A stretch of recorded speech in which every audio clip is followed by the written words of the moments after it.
Morning in Villa Vista.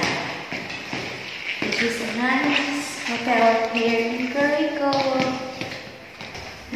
Let's go, guys, upstairs. We will eat our breakfast.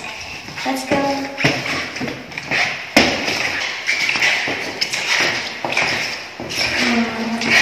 Here, wow. Look.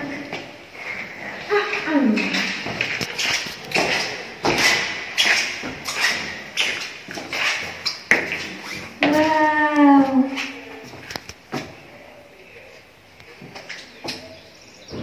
The view. The small houses. Small houses.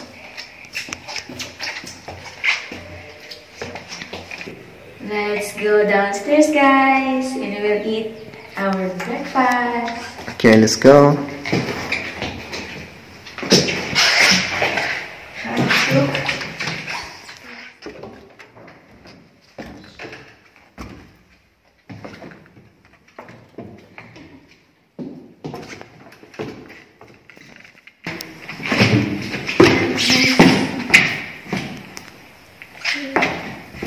There is a nice view. Overlooking. There is a cloud.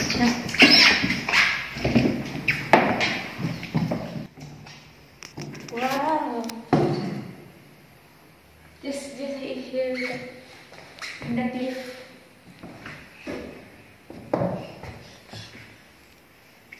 The overview. So nice, there's a cloud.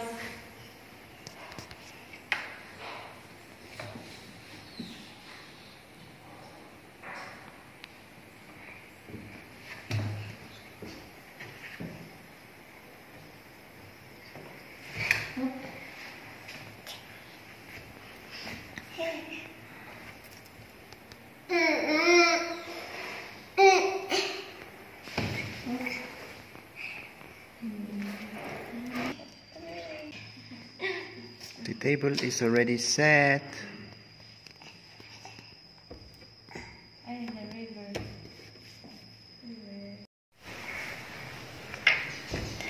Hi guys, this is a nice place. I can recommend you this hotel and the overlooking of the views of the nature.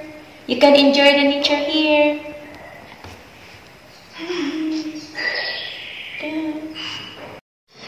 Let's go, guys. Let's eat breakfast.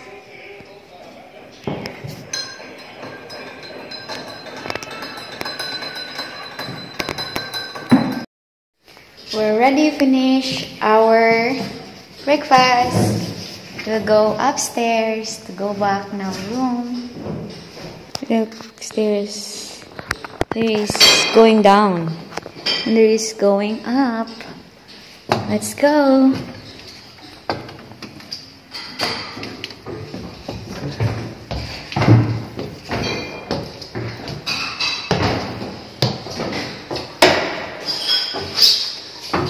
Hello guys. Ngayon punta tayo sa rooftop.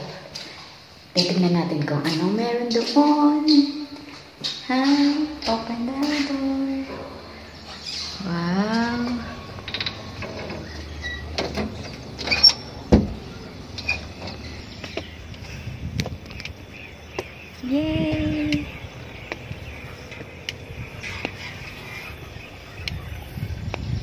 Oh guys, it's very nice here. Look. Wow. It's overlooking.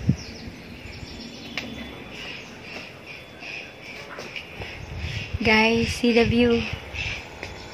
It's very nice. Huh? Oh. Look. I hope hindi mahuhulog yung cellphone ko dito. Tingnan nyo guys. Oh, ano kalalim.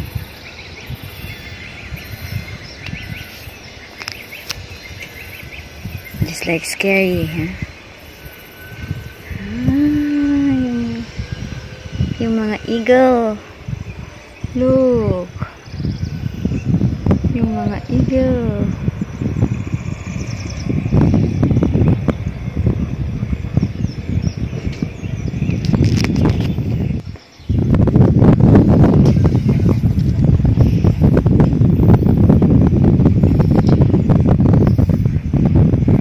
Yung mostly ang bahay dito or ang building parang nakadikit sa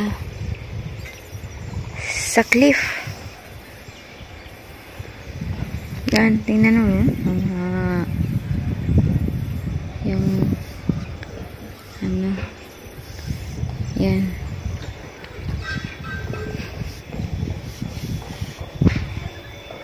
Yung dami ng bird. Dami ng eagle.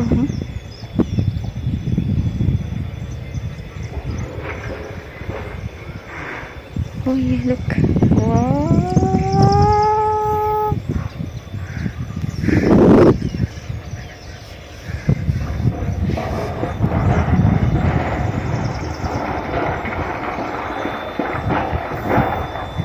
Kasi guys, yung Kuroy ko, it's a mountain siya.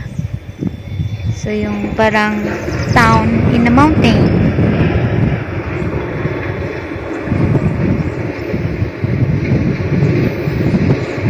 What is that? Ano ba yun? Tayo na guys. Nalulula na ako.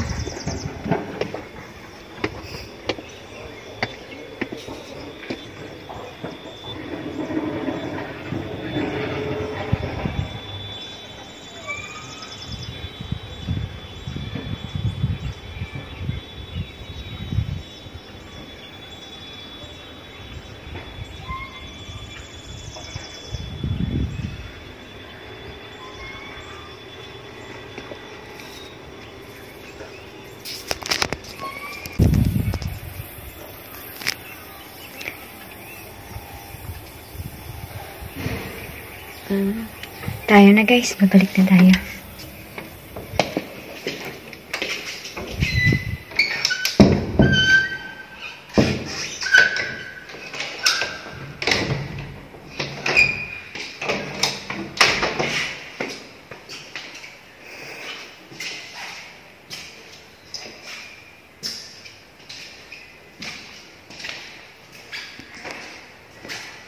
Ganda na kanilang salamin. May fountain siya, pero walang tubig.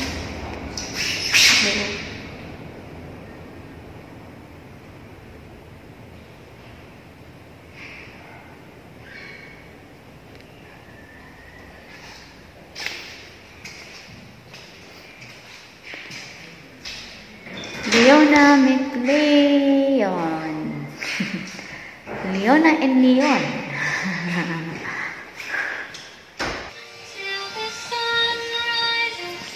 Hello guys, ito pala yung room namin. Yan. Yan guys, maliit lang siya. Only good for 2. But it's worth it naman.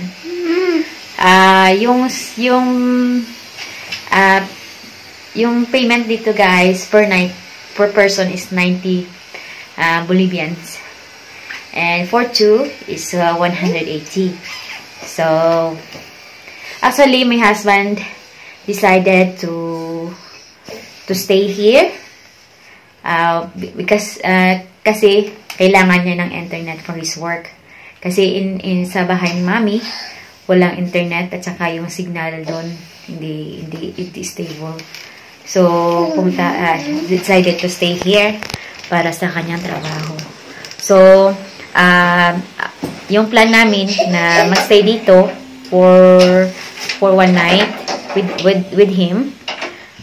Pagkatapos kami with my son doon matutulog sa bahay ni Mami for until Saturday, and then my husband will stay here until Friday para sa kanyang trabaho. So pero guys, yung alam mo naman dito sa Curico, it's a mountain, so the internet is not stable. So he have a problem regarding with that kasi nahirapan siya sa kanyang trabaho. He cannot work well because of that. So he decided nga na pumunta siya mamaya sa La Paz City sa Bolivia, dito din sa Bolivia sa La Paz, para doon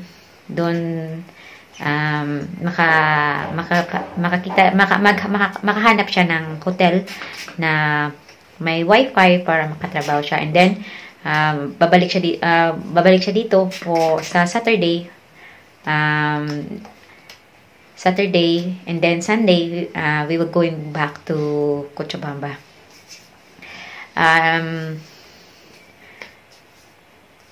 That's our plan. And then kasi guys maganda dito sa Curico, kaya lang yung internet hindi stable siya. At saka yung mga view dito very nice. Tapos yung pag-travel namin papunta dito guys, as in mahirap talaga, but worth it naman.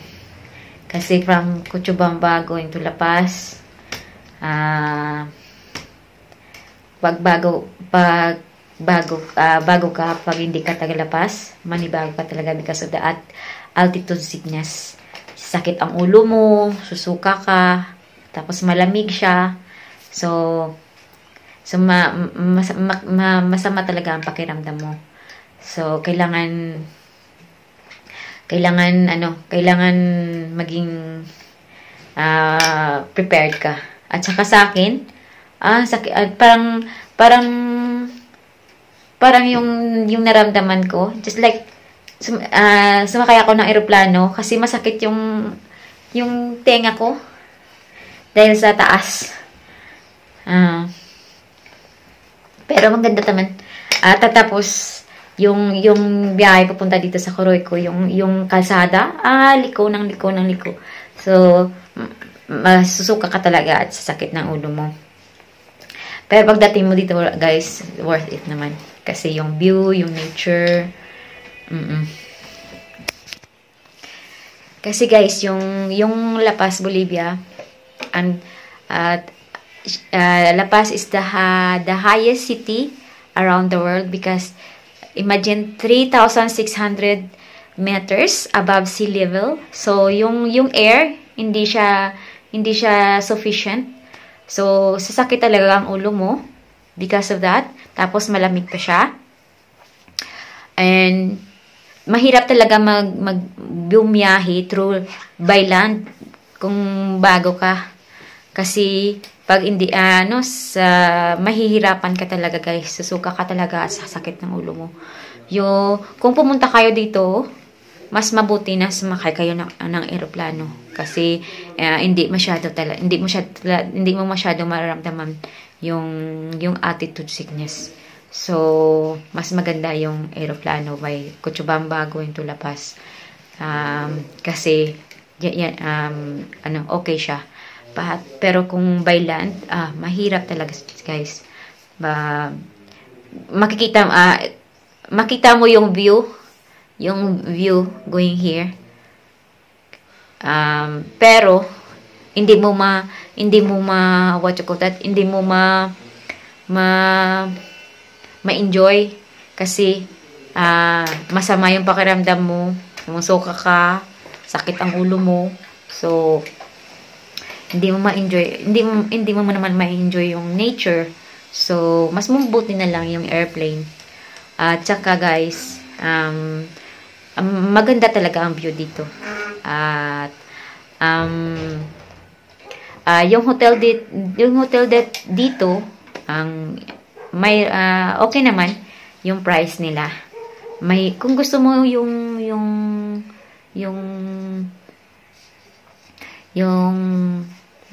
mas magarap ang hotel, mayroon din dito. Kaya lang mahal naman siya. Pero kung okay naman sa budget mo, okay naman. Okay lang. Until na lang dito guys, and see you again. I will record again more videos for you about Puerto Rico, about Bolivia, and see you next time. Ciao! Hasta luego!